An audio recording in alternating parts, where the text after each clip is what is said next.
안녕하세요. 아름다운 찬송 감사합니다. 학교에서 배운 곡이죠. 얽힌 배경적인 것은 아시라고 생각하는데, 캐나다에서 어떤 교사가 있었는데, 학교에서 이제 가르친 중에 제자와 사랑에 빠져서 결혼을 했어요. 그런데 그 부인 되시는 분이 폐결핵에 걸려서 1년을 채 살지 못한 채 돌아가셨다는 겁니다. 그래서 이분이 너무 충격을 받아서 이제 도심으로 나가서 아주 학문에 매진을 하고 그래서 당대 이제 큰 학자가 되고 교수까지 지냈는데, 나이가 들어서 또 이제 부인을 잊지 못해서 다시 이제 자기가 근무하던 또 자기 부인과 결혼하기 전에 같이 자주 올랐던 그 동산에서 지은 노래라고 합니다. 그게 이제 곡을 붙여서 만든 것이 매기의 추억이라는 그런 제목으로 알려지게 됐는데, 그 찬송과 가사를 이렇게 붙이니까 더 아름답게 들리는 것 같습니다. 저희들은 이거 한 중학교 때 배웠는데 한창 배우다 보니까 애들이 궁금했던 모양이에요. 매기가 뭔지. 그래서 선생님 보고 물었습니다. 선생님, 이 매기가 민물 매기가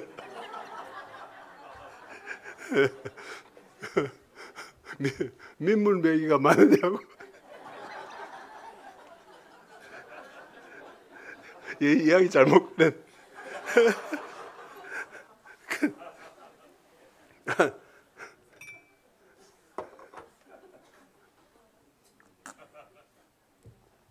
이 큰일 났습니다.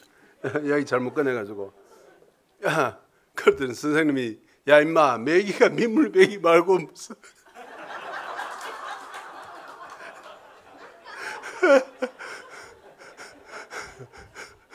당연한 걸 가지고 쓸데없는 질문한다고 원산폭격을 하고 아직도 못 일어난 것 같아요. 기도드리겠습니다.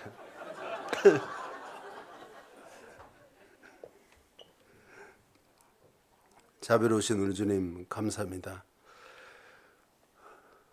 우리가 구원을 받고 주님의 자녀로서 이 땅에 살아간다는 것, 참으로 너무나도 고귀하고 복된 일이 아닐 수 없습니다.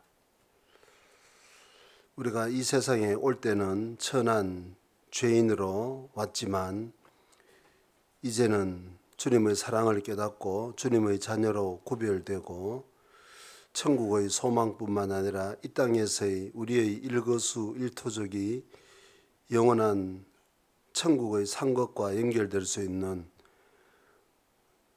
사람은 결코 꿈꿀 수도 없고 결코 이룰 수도 없는 놀라운 특권과 은혜 가운데로 인도되었습니다. 참으로 이 땅에서 우리의 삶이 우리 신분에 합당한 삶을 살아갈 수 있도록 주님 늘 우리 마음을 일깨워 주시고 말씀으로 더욱 굳건히 붙들어 주시기를 간절히 바랍니다. 민족의 명절을 맞이하여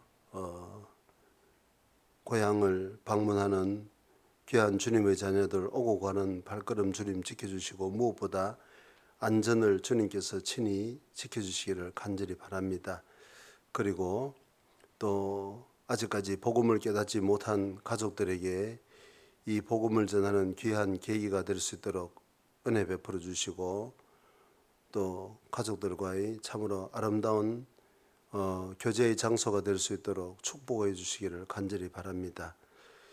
또 병석에 있는 주님의 자녀들 일일이 주님께서 지켜주시고 치료하는 광선을 발하셔서 건강함으로 주님을 섬길 수 있도록 은혜 베풀어 주시옵소서. 오늘도 주님이 예배하신 말씀으로 우리 각 사람을 일깨워 주시고 은혜로 더욱더 채워 주시기를 간절히 바랍니다. 교제의 시종을 주님께 온전히 부탁드리며 주 예수님 이름으로 감사하며 간절히 기도드렸습니다. 아멘.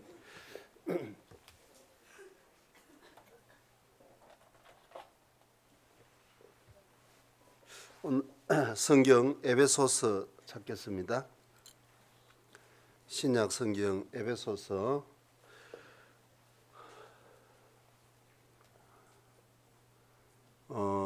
1장 3절부터 6절까지 제가 읽겠습니다. 찬송하리로다. 하나님 곧 우리 주 예수 그리스도의 아버지께서 그리스도 안에서 하늘에 속한 모든 신령한 복으로 우리에게 복 주시되 곧 창세전에 그리스도 안에서 우리를 택하사 우리로 사랑 안에서 그 앞에 거룩하고 흠이 없게 하시려고 그 기쁘신 뜻대로 우리를 예정하사 예수 그리스도로 말미암아 자기의 아들들이 되게 하셨으니 이는 그의 사랑하시는 자 안에서 우리에게 주시는 바 그의 은혜의 영광을 찬미하게 하려는 것이라. 예. 오늘 읽은 말씀은 성부 하나님이 베푸신 축복에 대해서 말씀하고 있습니다. 삼위일체의 하나님이 교회에 복을 주시는데 3절부터 6절까지는 특별히 성부 하나님이 베푸신 축복이 기록되어 있습니다. 그 내용이 뭐냐면 먼저 우리를 선택을 했다는 겁니다. 4절에 그 3절은 성부 하나님이 하늘에 속한 모든 신령한 복으로 우리에게 복 주시는데 그 방법은 항상 그리스도 안입니다. 예수님을 통하지 않고는 하나님의 신령한 축복이 결코 전달될 수 없다는 거죠. 자, 4절부터 6절까지는 이제 내용입니다.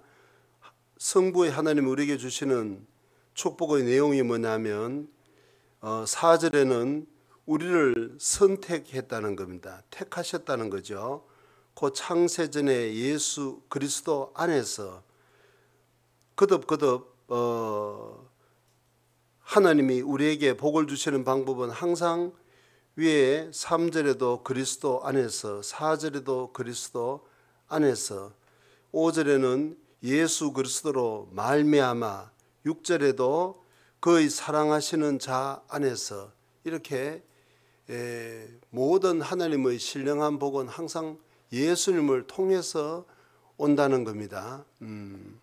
자, 그래서 그 축복의 내용이 첫째는 우리를 택했다는 것이고, 자, 두 번째는 예수 그리스도로 말미암아 자기의 아들들이 되게 했다. 두 번째는 양자 삼으심입니다. 그 다음에 세 번째는 이는 그의 사랑하시는 자 안에서 우리에게 거저 주시는 바 그의 은혜의 영광을 찬미하게 하는 것이라. 세 번째는 성부의 하나님은 우리에게 수많은 은혜를 주신다는 겁니다. 자, 그래서 그 세 가지 내용을 중심으로 좀 생각을 해보는데, 지난 시간에도 대략적으로 이제 윤곽적인 것은 한번 생각을 해봤기 때문에 조금 빨리빨리 지나가도록 하겠습니다. 그 성부 하나님이 우리에게 베푸신 그 축복의 첫 번째는 우리를 선택을 했다는 것. 자, 그런데 그 선택한 그 시점이 4절 첫 번째에 곧 창세전에 그리스도 안에서 우리를 택했다 그랬잖아요. 창세전에 택했다는 말이 무엇이겠습니까? 자, 이 세상이 시작하기도 전에 바로 하나님이 절대로 즉흥적으로 선악과를 먹을 줄 몰랐는데 아담이 갑작스럽게 먹고 나니까 이거 큰일 났구나 싶어서 그렇게 적극적으로 한 것이 아니라는 겁니다. 선악과를 만들기 훨씬 이전부터 그 아담이 선악과를 먹을 것을 이미 아셨고, 절대로 정한 것은 아니지만 이미 아셨기 때문에 거기에 대한 대비책으로 그 예수님을 통한 구원을 이미 예정을 했고, 또 그 구원받은 사람을 위해서 교회까지 다 예정을 했다는 것이잖아요. 그러니까 하나님이 창세전에 우리를 선택했다는 것은 절대로 일시적인 즉흥적인 것이 아니고 깊이 생각을 한 장기적인 계획이라는 겁니다.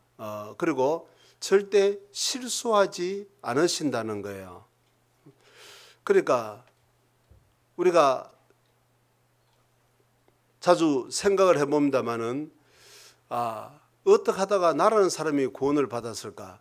만약에 내가 아니고 이 세상에는 나보다 더 많은 지식을 가지고 더 많은 열정을 가지고 더 높은 도덕성을 가지고 더 뛰어난 능력이 있는 사람들이 무수히 많이 있는데 내가 아니고 저 사람이 구원을 받았다면, 또 뭐 자기를 낮추는 것뿐만 아니라 자칫하면 옆에 있는 형제 자매님들을 우리가 판단할 수 있잖아요. 야, 어떻게 하다가 교회에 저런 사람이 구원을 받고 들어왔을까? 저 사람은 왜 저런 일이 생기면 왜 저렇게 생각하는 것일까? 이런 것도 이 말씀에 비춰보면 너무나도 잘못된 생각이라는 것을 우리는 알 수가 있잖아요. 하나님이 우리를 불렀을 때는, 죄 가운데 불렀을 때는 절대로 즉흥적인 것이 아니고 절대로 실수하지 않는다는 겁니다. 내가 아니면 할 수 없는 일이 틀림없이 있다는 거예요. 하나님이 저 형제 또는 저 자매, 내 눈에는 참 이해가 안 되는 부분이 많고 거슬리는 부분이 혹 있지만 저 형제가 아니면 절대로 이룰 수 없는, 하나님은 절대 실수하지 않으시고 절대 실패하지 않는 분인데, 저 자매가 없으면, 저 형제가 없으면 절대로 이룰 수 없는 하나님의 계획이 있기 때문에 하나님이 그 사람을 딱 그 시점에 불러서 구원을 하셨다는 것을 우리는 이 말씀 앞에 인정하지 않을 수 없습니다. 자, 그리고 또 하나 4절에 창세전에 그리스도 안에서 우리를 택하사 선택을 한 목적은 뭐냐면 우리로 사랑 안에서 그 앞에 거룩하고 흠이 없게 하시려고 우리를 예정했다는 겁니다. 거룩하고 흠이 없게.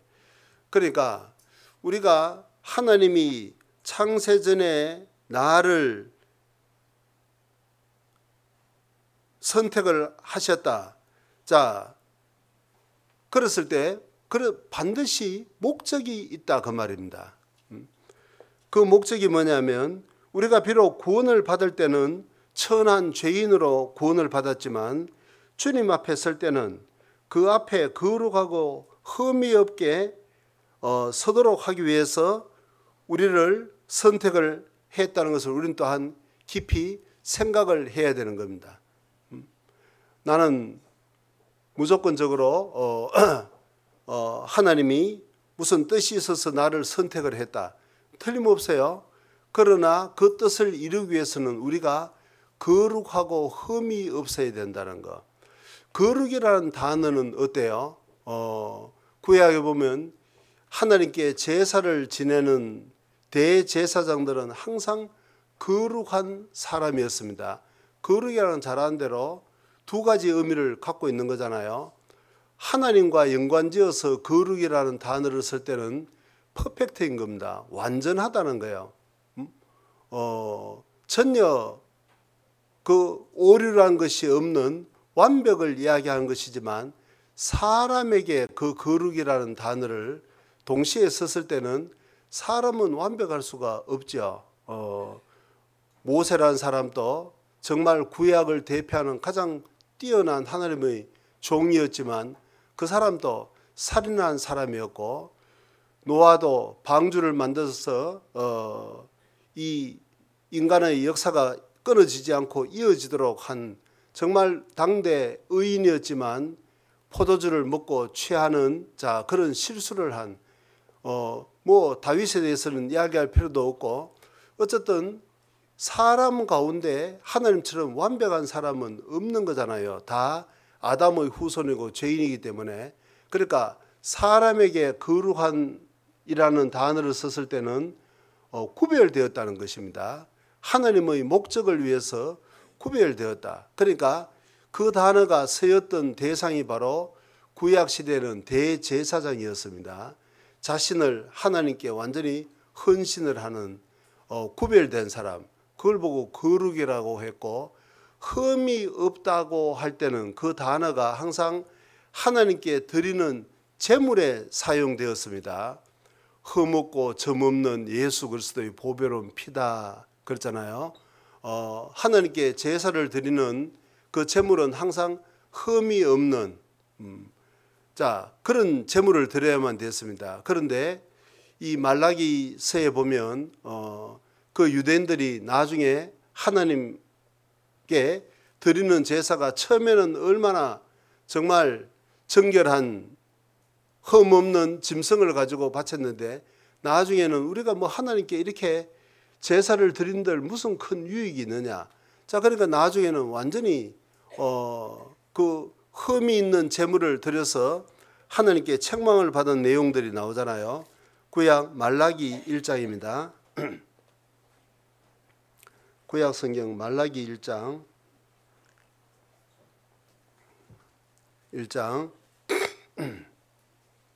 8절에 만군의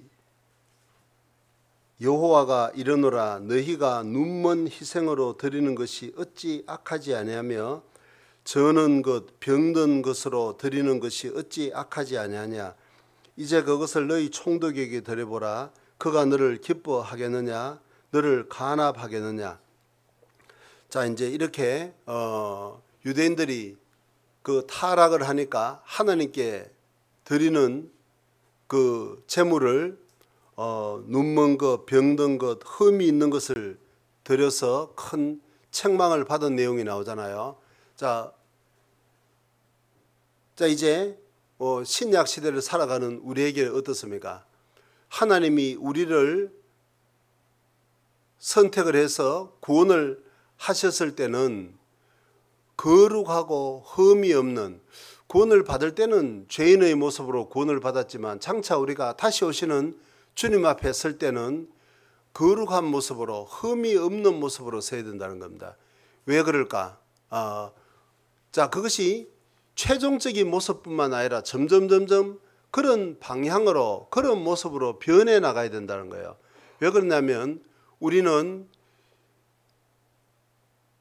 하나님께 제사를 드리는 제사장인 거잖아요. 신약 시대에 구원받은 그리스도인 전부가 제사장인 겁니다. 베드로전서 2장 보시죠. 베드로전서 2장 9절입니다.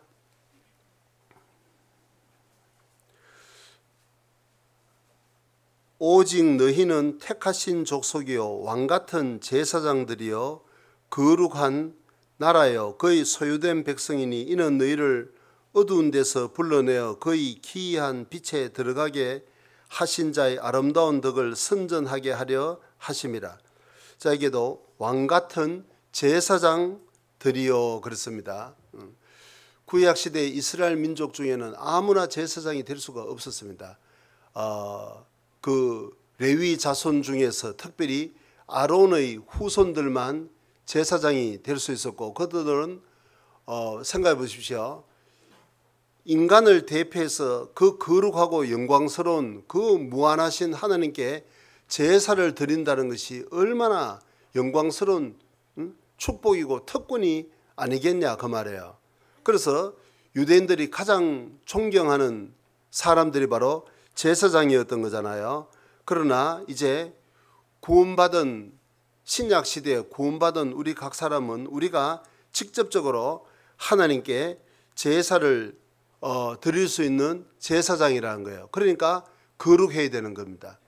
그래서 데살로니가전서 4장 3절에는 하나님의 뜻은 이것이니 너희의 거룩함이니라 그랬잖아요. 그리고 우리가 구원받은 그리스도인은 하나님께 제사를 드리기 위해서는 반드시 거룩해야 된다. 죄와 구별이 되어야 된다는 겁니다.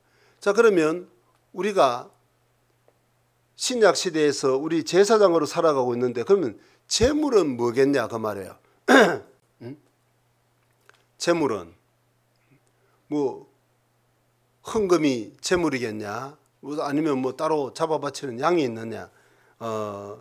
물론 뭐 그런 부분들도 생각해 볼 수 있겠습니다만은 성경은 우리의 몸이 제물이라고 되어 있잖아요. 로마서 12장 보겠습니다. 로마서 12장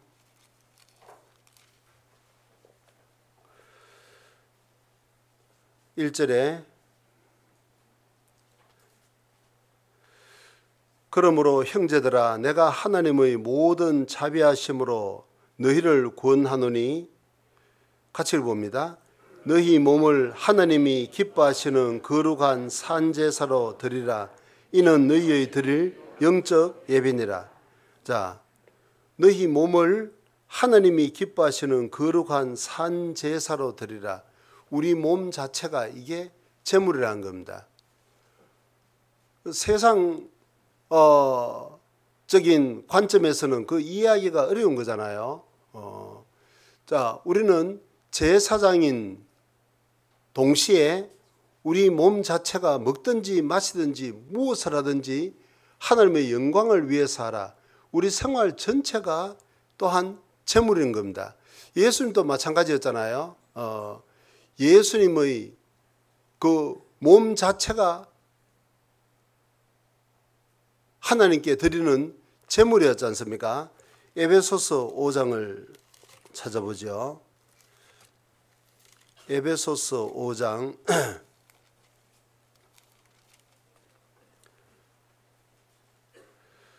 2절에 그리스도께서 너희를 사랑하신 것 같이 너희도 사랑 가운데서 행하라. 그는 우리를 위하여 자신을 버리사 향기로운 제물과 생축으로 하나님께 드리셨느니라. 이는 분명히 예수님 자신이 하나님께 드리는 향기로운 제물과 생축이다. 그렇게 말씀하고 있습니다. 그러니까 예수님 몸 자체가 제물이었고 그걸 하나님께 드린 그 예수님 자체가 대제사장이었던 것처럼 오늘날 우리도 마찬가지라는 겁니다. 우리 몸 자체가 우리 생활 전체가 하나님께 드리는 제물이고 또 우리는 그걸 드린다는 점에서는 또한 제사장으로서 이 세상에 살아가고 있는 겁니다. 세상 논리로서는 그게 뭐 말이 안 맞는 말일지 모르지만 성경은 분명히 그것을 말씀하고 있습니다. 자, 그래서 우리가 주님 앞에 설 때는 이 세상 구원을 받고 난 다음에 하나님께 제사를 드리는 제사장으로서 또 우리 몸 전체가 우리 생활 전부가 제물인 겁니다. 자, 그렇게 되기 위해서는 반드시 우리 자신이 거룩해야 되고 죄와 구별되어야 되고 또 우리 생활 자체도 흠이 없는 점과 흠이 없는 모습으로 살아가야 된다는 거죠. 에베소서 5장 폈으니까 27절도 봅니다.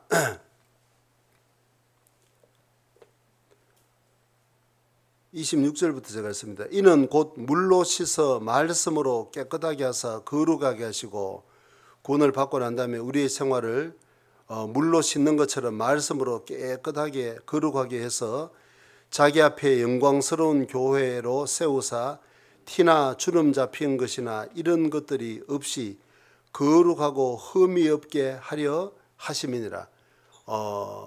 우리가 정말 그 주님이 받으시는 그런 제물로 우리의 삶을 드리기 위해서는 거룩하고 흠이 없는 모습으로 점점 변해야 되는 겁니다.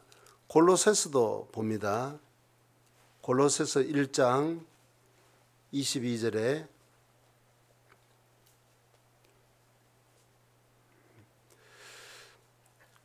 (21절부터) 전에 악한 행실로 멀리 떠나 마음으로 원수가 되었던 너희를 구원받기 전에 우리의 모습이었습니다.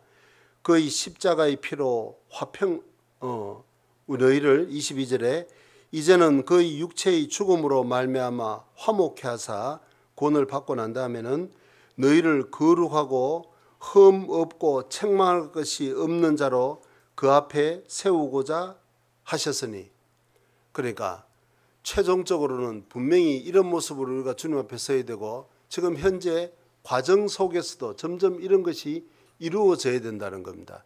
거룩하고 흠이 없는 모습으로 변화가 점점 되어져 가야 되는 겁니다. 그런 목적으로 우리를 선택을 했다. 예정을 해서 죄 가운데서 세상 가운데서 불러내신 겁니다. 그게 성부의 하나님이 하시는 첫 번째 일입니다. 자, 두 번째 일을 봅니다. 에베소서 1장에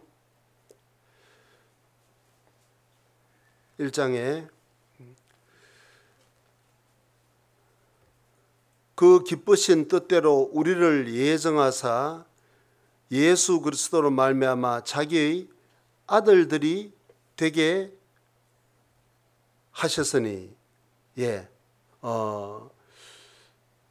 저기 4절하고 5절을 읽을 때 약간 조금 그 문맥상 어려운 것이 있어요. 뭐냐면 거기 4절 다시 읽어보겠습니다. 곧 창세전에 그리스도 안에서 우리를 택하사 우리로 사랑 안에서 그 앞에 거룩하게 흠이 없게 하시려고 그 기쁘신 뜻대로 우리를 예정하사 예수 그리스도로 말미암아 자기의 아들들이 되게 하셨으니.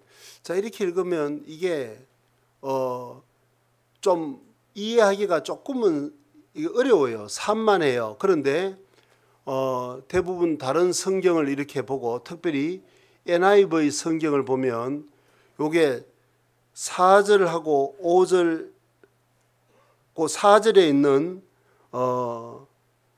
그 우리로 사랑 안에서 그 단어가 5절 앞에 가 있습니다.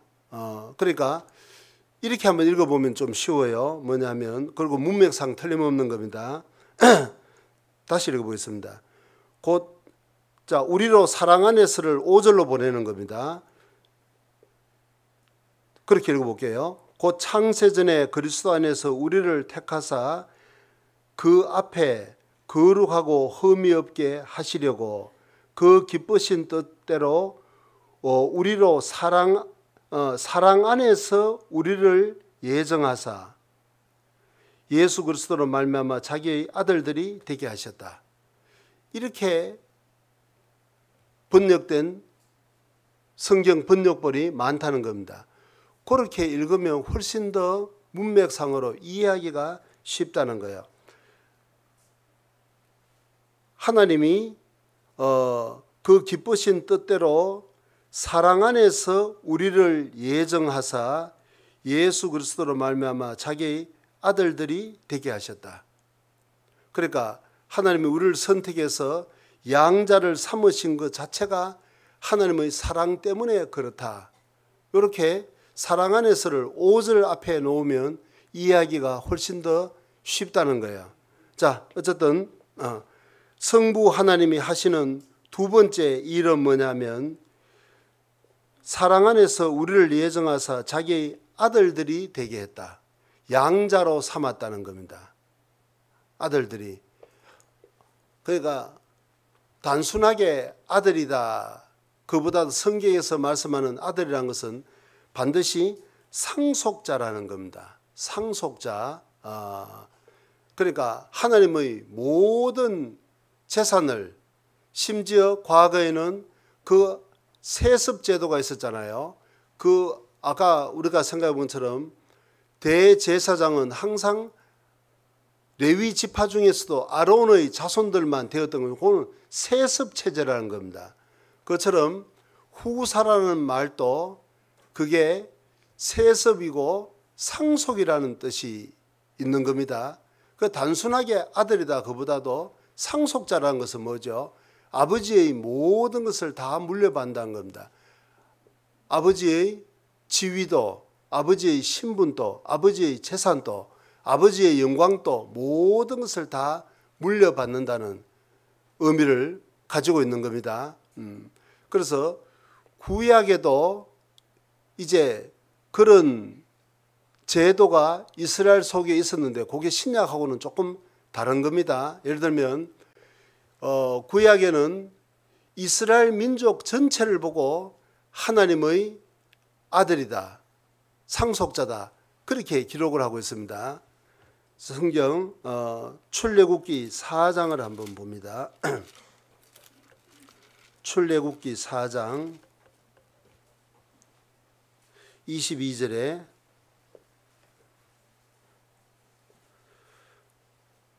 출애굽기 4장 22절 너는 바로에게 이르기를 여호와의 말씀에 이스라엘은 내 아들 내 장자라. 이스라엘 민족 전체를 보고 내 아들이다, 내 장자다 그렇게 이야기를 했잖아요. 자, 이사야서도 한번 보죠. 이사야서 1장입니다.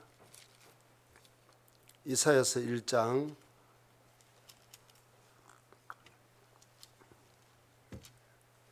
1장의 2절입니다. 하늘이여 들으라, 땅이여 귀를 기울이라. 여호와께서 말씀하시기를 내가 자식을 양육하였거늘 그들이 나를 거역하였도다. 이스라엘 민족을 보고 내가 자식을 양육했다. 그러니까 하나님과 이스라엘과의 관계를 보고 아들이다. 아까는 장자다 그렇게 했잖아요. 상속자다 그 말입니다. 자, 하나님의 모든 것을 물려준다는 그 말이에요. 호세아서에도 보면 이제 그런 단어들이 반복이 되고 있습니다. 근데 이게 신약에 오면, 그러니까 구약은 단체잖아요. 이스라엘 민족 전체 국가를 이야기를 했는데 신약에 오면 이게 개인적인 성격을 강하게 띠고 나타난다는 거예요. 개인적인 성격을 자, 로마서 8장을 한번 봅니다. 신약 성경 로마서 8장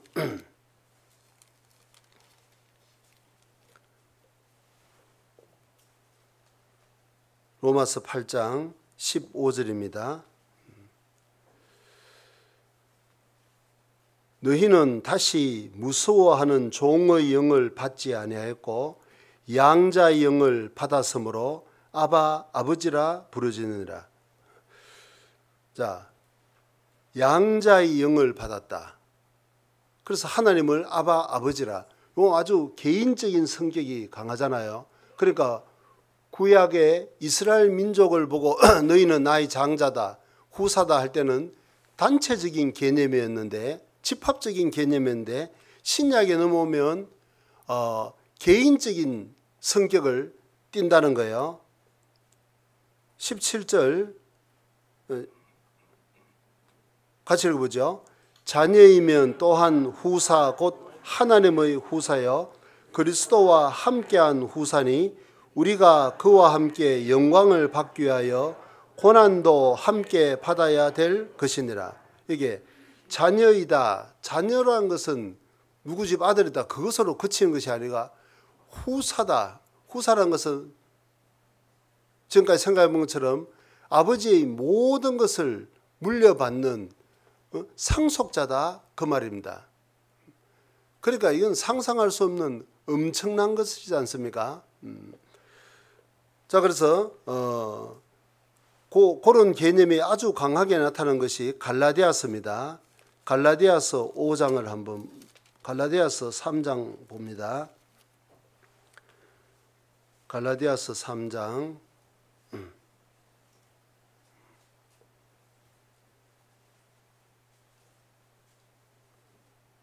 29절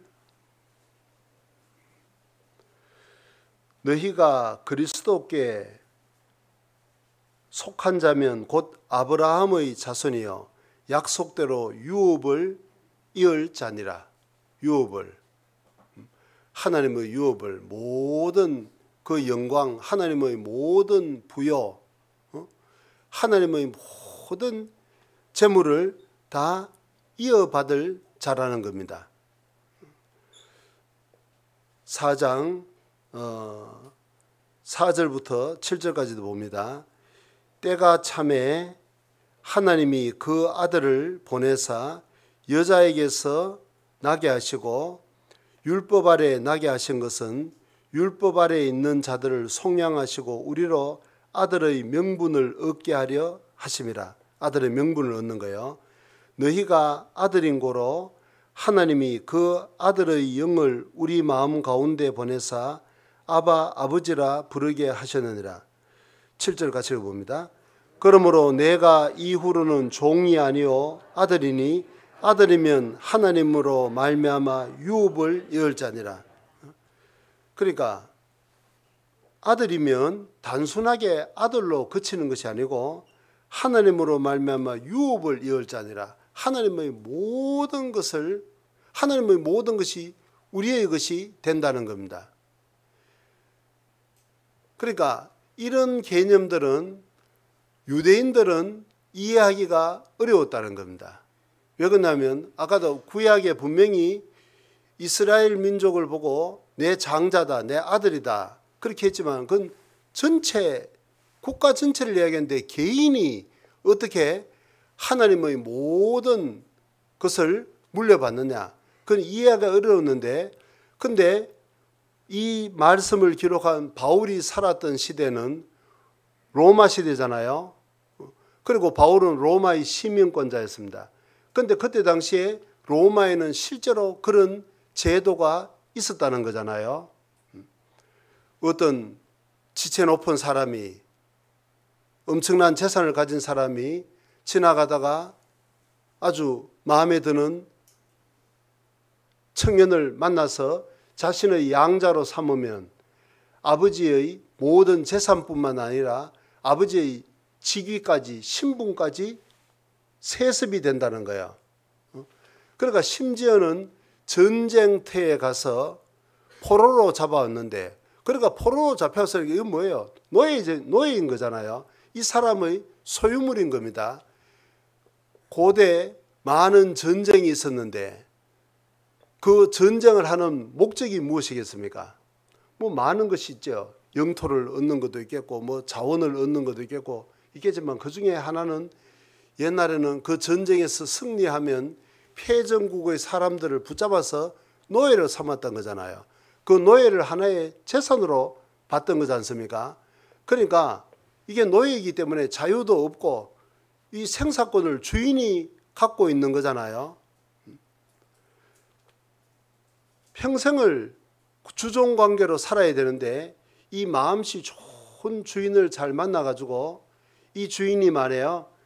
이 노예로 잡혀온 사람을 사랑해서 양자로 삼아버리면 그 아버지의 모든 재산을 물려받는, 양부의 재산을 물려받는 상상도 못할 특권을 가진 것뿐만 아니라 아버지의 신분까지, 양부의 신분까지, 지위까지도 물려받는다는 겁니다. 우리가 그 벤허라는 영화를 보면 그 벤허가 그 로마 집정관을 구해주잖아요. 자, 그러니까 양자로 삼아가지고 살인관으로 삼아버리는 거지 않습니까? 자, 그러니까 그런 제도가 있었다 그 말이에요. 그때 당시에. 그러니까 유대인들은 그런 제도 자체가 없었기 때문에 이런 개념이 정말 어리둥절, 아니 우리나라가 하나님의 장자라는 거, 하나님이 특별히 세계 만민 중에 우리를 그 자신의 기업으로 선택했다. 그까지는 이해가 되는데 어떻게 해서 개인이 하나님의 모든 그 영광을, 재산을, 그 보화를 다 누리느냐. 그건 이해하기가 어려운데 로마 사람들은 아주 잘 이해하는 그런 문화 속에서, 그런 제도 속에서 살았다는 겁니다. 물론 그렇게 되는 사람이 수가 얼마나 됐겠습니까? 정말 정금처럼 희소했지만은, 그러나 너무 동떨어진 전혀 없는 이야기는 절대로 아니었다는 거예요. 그런 사람들이 간혹 있었기 때문에, 자 이제 그 이방인들은 아주 잘 이해할 수 있는 환경 속에서 살았다는 겁니다.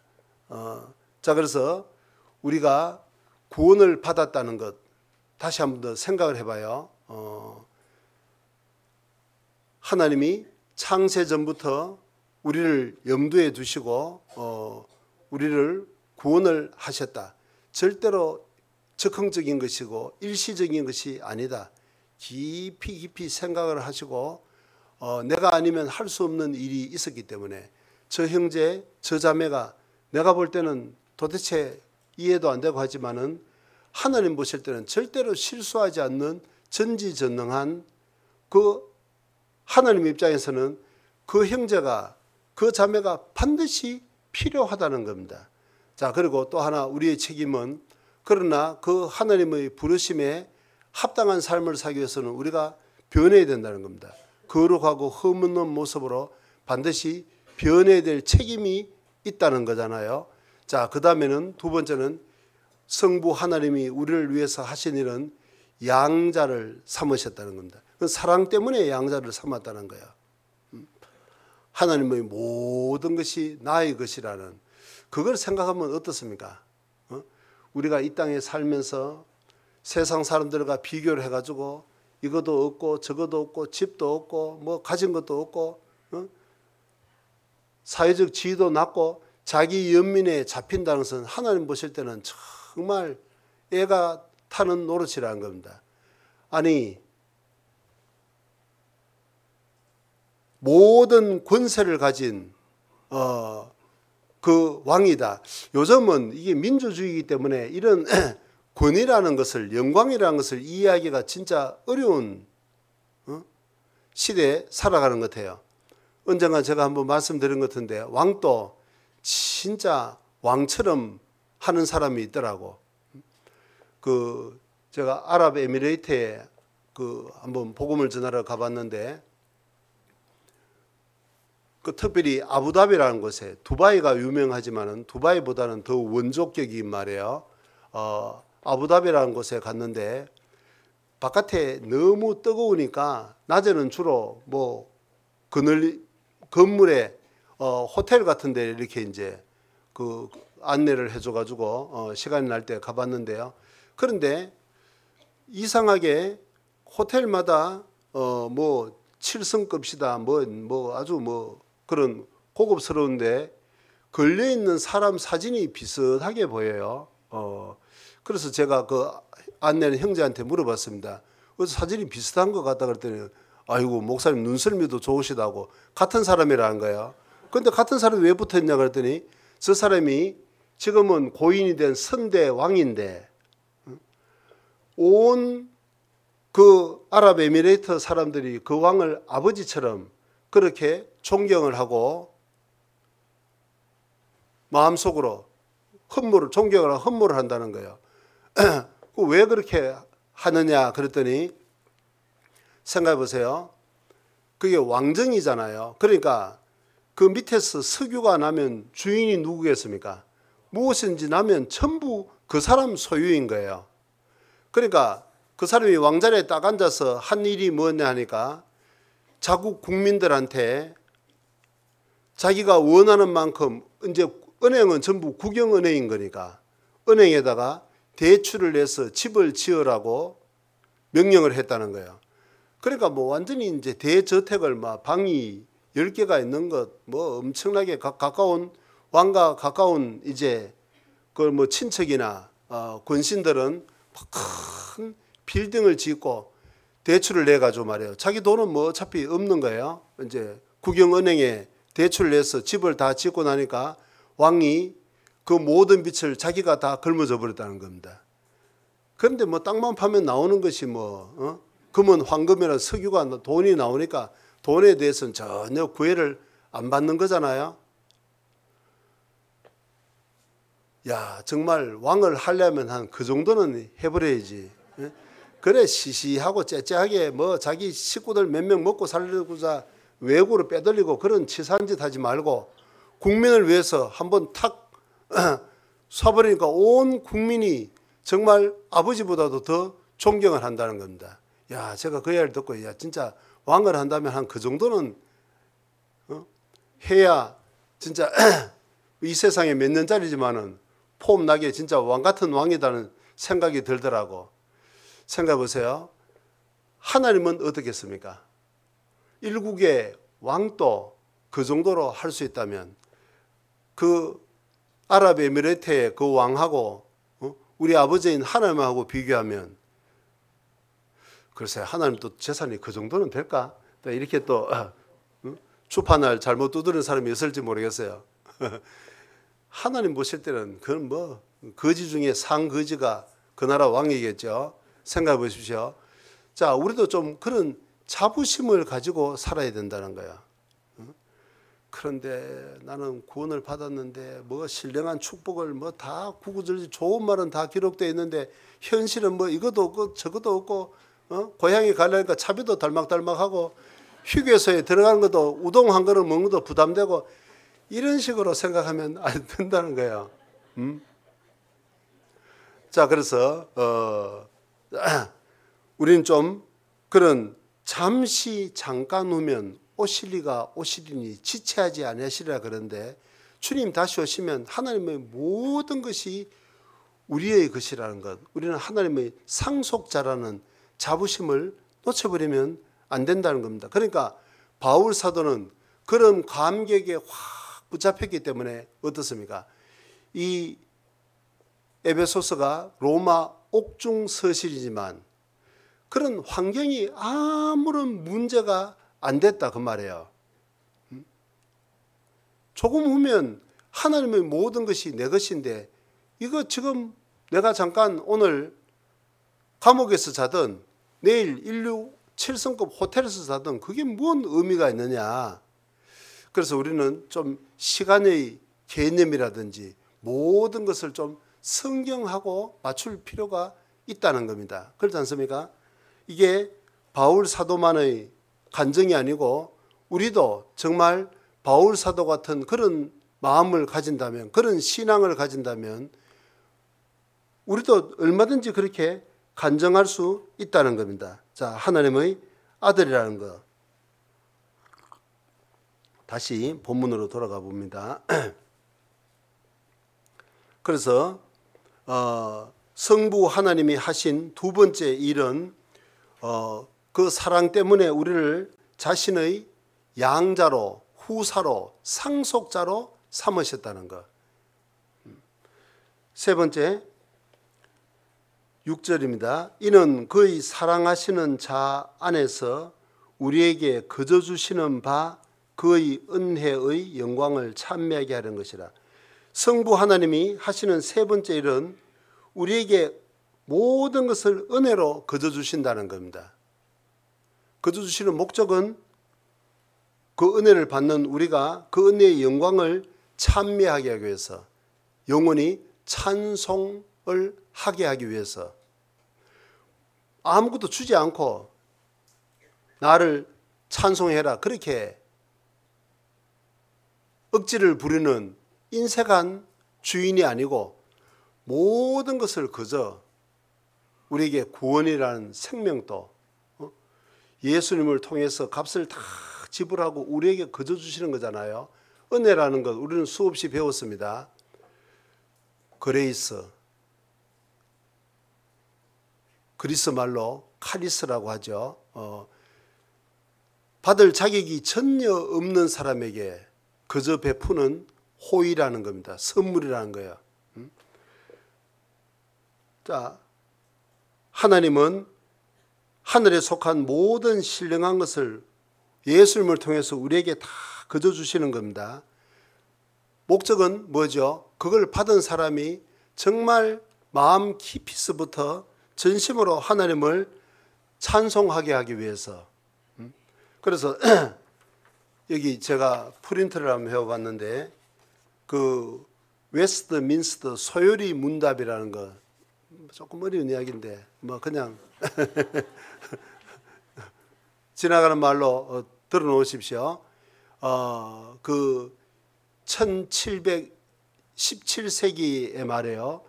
영국의 그 청교도를 중심으로 그리스도인들이 모여서 이 성경에서 중요한 교리 문답식으로 묻고 답을 하는 그런 식으로 만든 책을 보고 소요리 문답이라고 하는데 그 첫 번째가 그 1장 1절이 뭐냐면 사람의 제일 되는 목적이 무엇입니까? 이렇게 물었고 답이 뭐겠어요?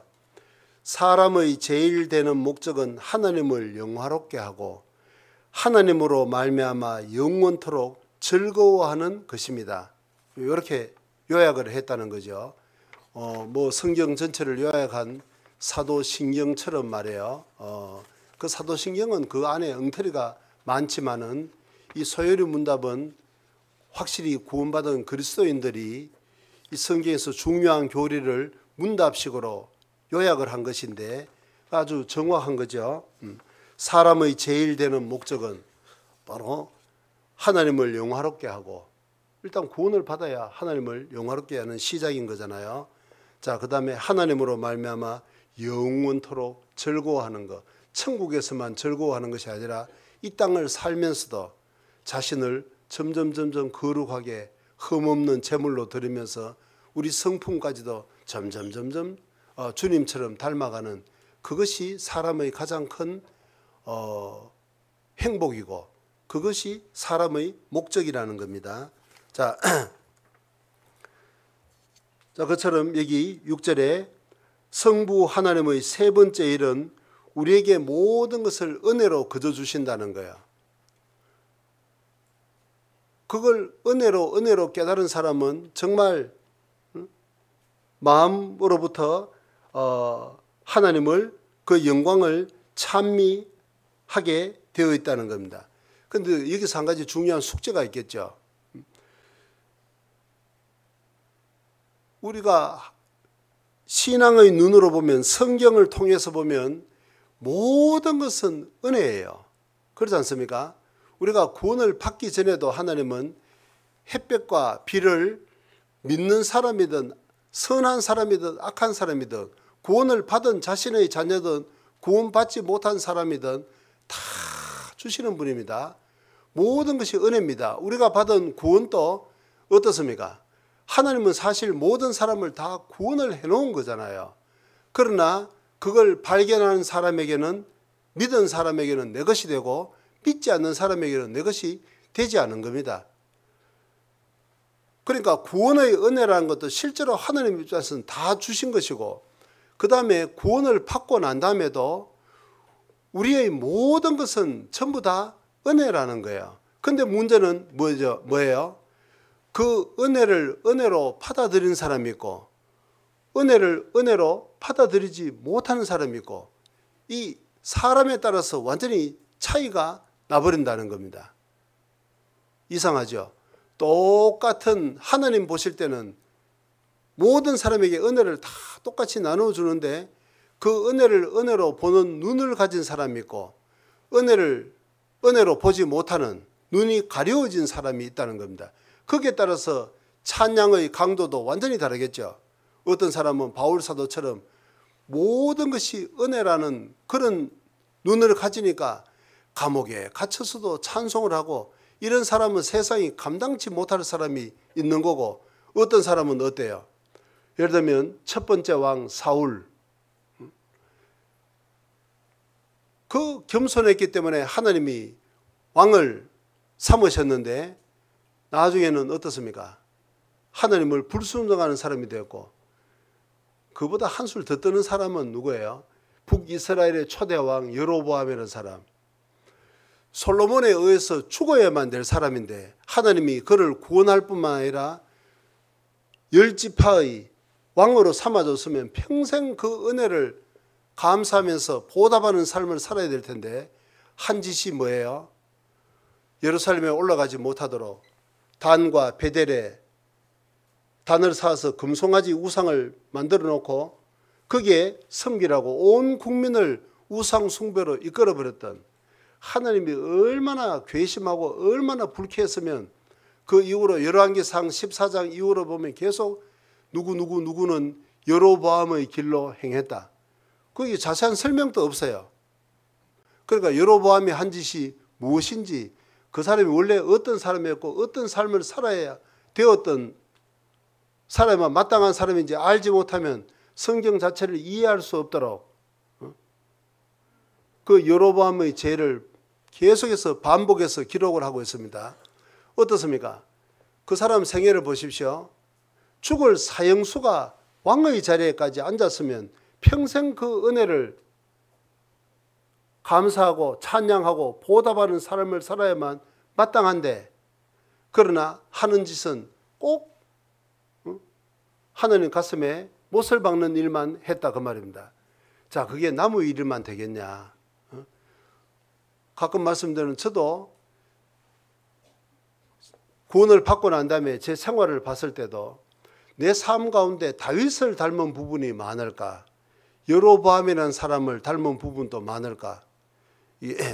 조심스러워서 너무 과격하게 말은 못하겠는데 어떻게 좀 후자 쪽으로 갈 때가 너무 많다 그 말입니다. 그렇지 않습니까? 여로보암이라는 사람 보십시오. 온 국민을 그런 식으로 우상 숭배로 몰아가 놓고 하나님이 징계를 내려서 자기의 그 맏아들에게 병이 들게 하니까 한 일이 뭐예요? 자기가 만든, 자기가 섬기고 있는 금송아지 우상에게 가서 기도한 것이 아니고 자기 부인을 하나님의 선지자에게로 보냈잖아요. 그러니까 이 인간이 하는 짓이 뭐냐면 평소에는 자기 마음대로 살다가 위기가 닥치면 자기 힘으로 해결할 수 없는 왕이라는 권세와 왕이라는 명예를 가지고도 절대로 해결할 수 없는 자식이 죽는 죽음의 문제가 딱 찾아오니까 그때는 하나님을 딱 찾는 겁니다. 여러분, 우리에게도 그런 요소가 너무 많지 않느냐 그 말이에요. 평소에는 구원받고 하나님의 존재가 부담이 되는 거예요. 오늘 또 뭐 거룩하고 흠이 없고 하니까 아이고 그는 목사님이나 대표로 그렇게 사시고 우리 같은 사람이 뭐 그렇게 다 살 수 있겠습니까? 적당적당하게 세상에 몸을 다 안고 있는지라 어느 정도 그쪽하고도 좀 밸런스를 맞춰 가지고 뭐 별별 핑계를 대 가지고 말이에요. 하나님 말씀대로 사는 것이 평소에는 부담이 된다 그 말이에요. 그런데 이제 징계가 찾아오고 문제가 생기면 그때는 또 아이고 하나님 요 문제만 해결해 주시면 이제 제대로 진짜 제가 구원받았을 때 회개하는 그 마음으로 돌아가서 제대로 한번 해보겠습니다. 자, 그렇게 싹 갔다가 또 하나님이 징계를 거두고 축복으로 가면 또 금방 세상으로 간다는 겁니다. 그게 사사기의 내용이잖아요. 패턴이 똑같은 거예요. 등장인물만 바뀌고 시대만 바뀌는 것이지 내용은 하나도 안 변한 거예요. 구원을 받은 사람이 하나님을 떠나고 징계가 오고 어김없이 그러면 또다시 회개를 하고 하나님이 그 위기로부터 구출해 주면 또다시 죄를 짓고 그게 계속 반복되는 것이 사사기였습니다. 문제는 너무 한심한 것은 우리 각 사람의 삶도 자세히 보면 그걸 닮아 있는 경우가 너무 많다 그거예요. 자, 그래서 여기 자, 성부 하나님의 하시는 세 번째 일은 우리에게 모든 것을 은혜로 주시는데 그 목적은 은혜를 주는 이유는 우리로 하여금 그 은혜를 은혜로 알고 정말 마음으로부터 하나님을 찬송하기 위한 것인데, 그런데 우리는 은혜를 은혜로 보지 못하니까 찬송이 마음속에서 감사가 마음속에서 식는 경우가 많지 않느냐 그 말이에요. 히브리서 13장 마지막으로 보겠습니다. 히브리서 13장 15절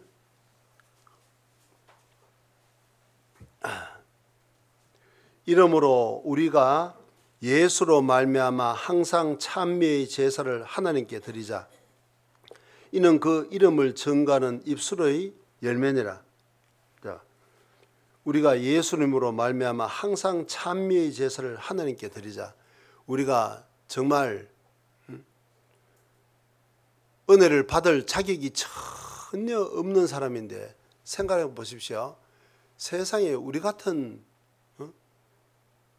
어리석고 천하고 미련한 죄인을 위해서 하나님의 독생자가 죽어서 우리에게 전해지는 그 은혜를 가만히 생각해 보면, 우리가 조금만 논리적으로 양심적으로 생각해 보면 평생 그 은혜를 찬송하면서 감사에 붙잡혀 살아가는 것이 너무나도 당연하것이건만, 그러나 너무나도 우리는 자꾸 그 예성품을 쫓을 때가 많다는 겁니다.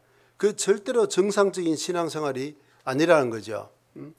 자, 그래서 우리가 그 은혜를 은혜로 올바르게 알고 받아들이고 찬송하는 만큼 우리 신앙생활은 풍요로 감사로 넘칠 겁니다. 그것이 정상적인 신앙생활이고 하나님이 우리에게 은혜를 주신 목적이라는 거예요. 자, 그래서 오늘 성부 하나님이 우리에게 베푸신 그 세 가지 은혜의 축복의 내용에 대해서 생각해 봤고, 오늘 웬일로 이렇게 일찍 끝내냐, 조금 남았습니다. 예.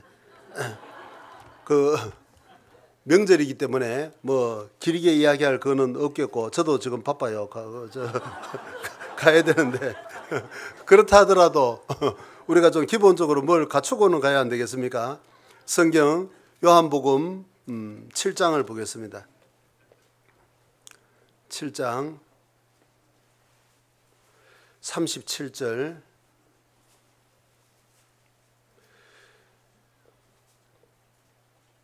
명절 끝날 곧 큰 날에 예수께서 서서 외쳐 가라사대 누구든지 목마르든 내게로 와서 마시라. 나를 믿는 자는 성경에 이런 것 같이 그 배에서 생수의 강이 흘러나리라 하시니. 예.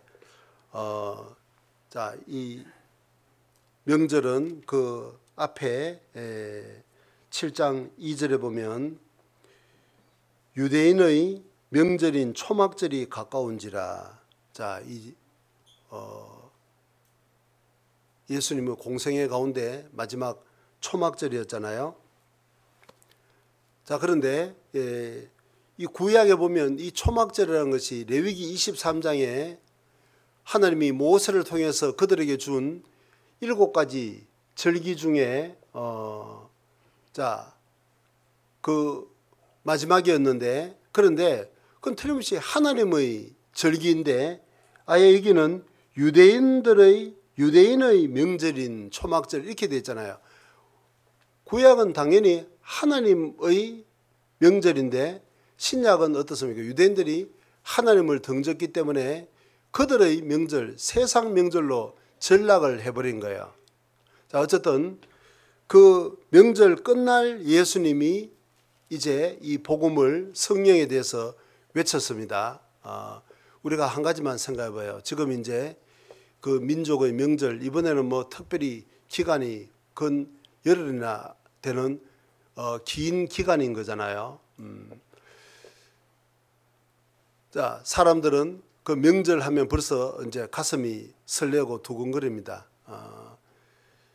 그 제가 있다가 온 네팔이라는 곳에는 이제 이런 추석 명절인데 거기는 뭐 명칭은 뭐 그 나라 말로 드사인이라고 하는데 한 달쯤 쉬어요. 그리고 좀 있으면 그 한 열흘 정도 중간에 인터벌이 있고 기간이 있고 그 다음에 또 한 보름쯤. 그러니까 제가 볼 때 한 2달쯤 노는 거예요. 아주 신났어. 아주 뭐 그냥 뭐 다 도시에 사는 사람들은 문 다 걸어 잠궈 놓고 아예 가서 하는데, 어쨌든 간에 그 누구든지 뭐 명절이라는 것을 좋아하는 거잖아요. 하나님도 명절을 좋아하실까? 별로 언짢아하실까? 아까 말씀드린 것처럼 레위기 23장에 보면 그 7가지 절기라는 것이 나오고, 그 절기라는 것이 영어로 페스티벌이라는 축제라는 거잖아요.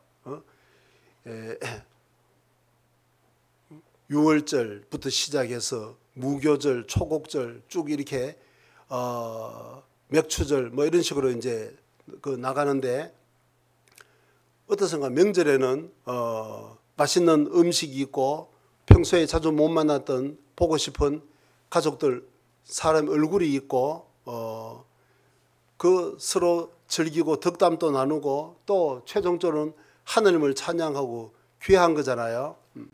세상 모든 사람들은 그런 축제를, 그런 잔치를 좋아하는 겁니다. 그런데 전도서 7장 2절에 보면 초상집에 가는 것이 잔치집에 가는 것보다 낫다 그러잖아요. 세상 사람들은 다 잔치를 좋아합니다. 그 잔치에는 그 행복이 거기에 걸려 있다고 보는 거잖아요. 자, 그런데 예수님은 그 잔치 끝날에 외쳤습니다. 그러니까 세상 사람들은요, 이 세상 것으로 기뻐하고 즐거워하고 만족하고 세상 잔치에 참여하면 절대로 구원을 못 받는다, 그 말입니다.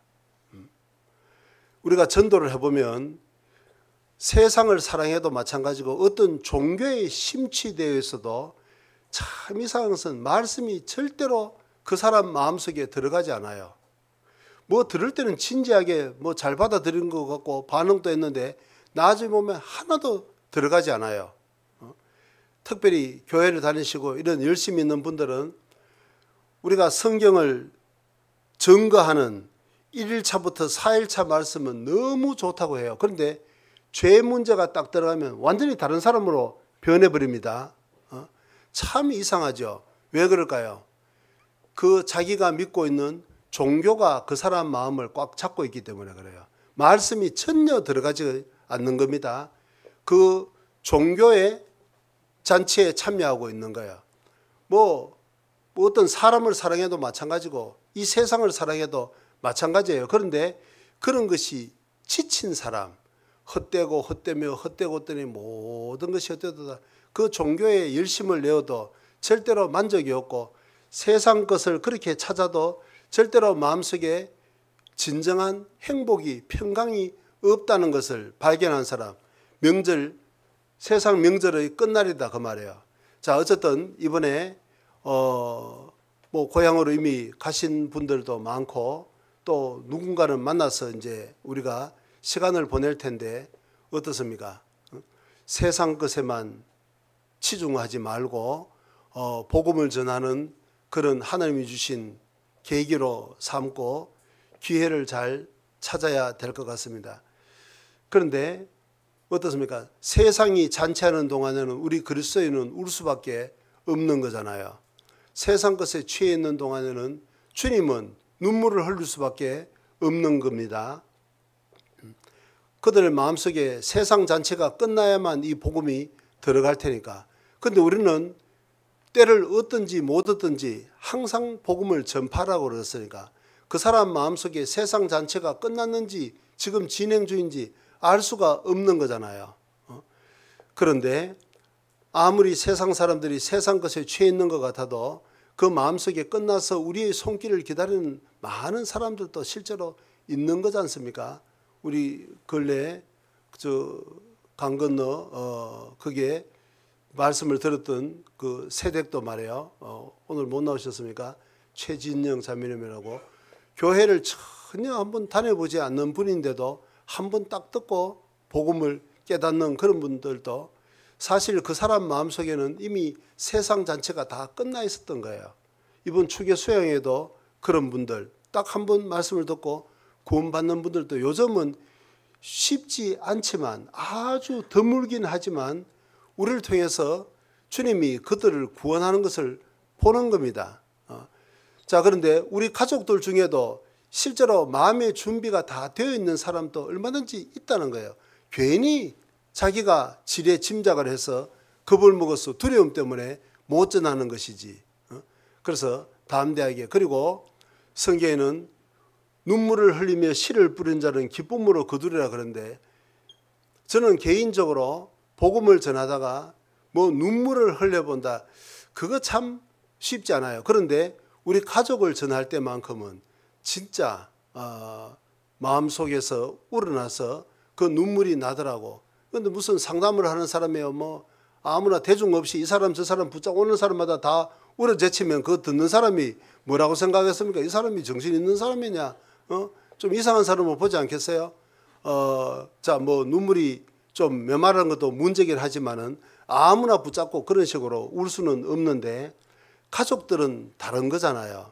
정말 그래서 우리가 세상 것에 취해 있는 가족을 위해서 눈물을 흘리면 하나님께서 하루빨리 그분들의 마음속에서 세상 명절이 끝나도록 틀림없이 도와주실 겁니다. 그리고 이번에도 그렇게 준비된 영혼들이 우리 주변에 틀림없이 있을 테니까 우리가 힘껏 가족을 위해서 눈물을 흘리는 그런 귀한 시간이 되시기를 간절히 바랍니다. 기도드리겠습니다.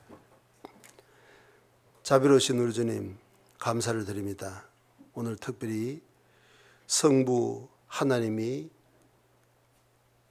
우리 구원받은 그리스도인에게 교회에 베푸신 축복에 대해서 우리가 배워봤습니다. 참으로 나를 선택하신 것은 창세전에 이미 계획된 내가 아니면 할 수 없는 놀라운 주님의 계획이 결코 실수하지 않으시는 주님의 계획이 있기 때문에 우리가 또 특별히 나라는 사람이 구원을 받았다는 것을 우리가 늘 생각을 하고 또 우리는 하나님의 상속자라는 것, 하나님의 모든 영광과 재산이 바로 잠시 잠깐 후에 나의 것이라는 것을 우리가 깊이 생각하며 그 감사로 충만한 삶을 살고 이미 베풀어 주신 은혜가 너무나도 크고 놀랍고 우리의 삶을 가득 채우고 있건만 그걸 바라보는 마음 눈이 너무나도 어둡지 아니한 것인지 그리함으로 말미암아 항상 찬송의 그 찬미의 제사를 드리지 못하는 어리석은 자녀가 아닌지 깊이 생각할 수 있도록 도와주시고 또 이번 추석을 통하여 참으로 주님이 예비해 놓으신 그 영혼을 건지는 특별히 가족들에게 눈물을 흘리며 씨를 뿌리는 그리스도의 좋은 군사로 살아갈 수 있도록 그 귀한 시간을 보낼 수 있도록 우리 각 사람을 일깨워 주시기를 간절히 바랍니다. 오고 가는 발걸음 주님 지켜주시고 더욱더 영육간의 건강함도 주님께서 허락해 주시기를 간절히 바랍니다. 주 예수님 이름으로 감사하며 기도드렸습니다. 아멘.